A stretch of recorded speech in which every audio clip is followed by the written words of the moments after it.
So the process of making cider, it's a huge process. It's something that has been happening for hundreds of years as well, right? Like, or if not thousands of years, fermenting apple juice essentially. But I guess it starts out in the apple orchard in the field, picking apples. Apple Falls Cider Company uses all 100% Campbell's Orchard's apples, so we're technically in a state cidery right now.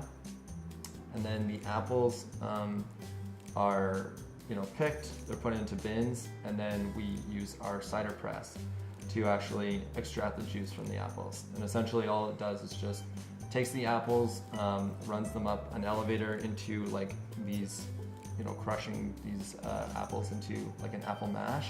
And then we have a hydraulic press that squeezes them together, which gets the juice out.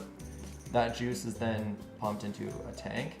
And then really the next part is like, the big one, and that's where we just add yeast to the cider. The yeast, they eat sugar and they produce CO2 and alcohol. And that's the big one. So that process for us takes about 4 to 6 months for actual fermentation. And in that time we do rackings. So that's where we take cider and transfer it from one tank into another, just to get it off the lees or the sediment. And then we transfer it back, and that aging process, like I say, it takes about 6 months. And then from there, we bottle it up.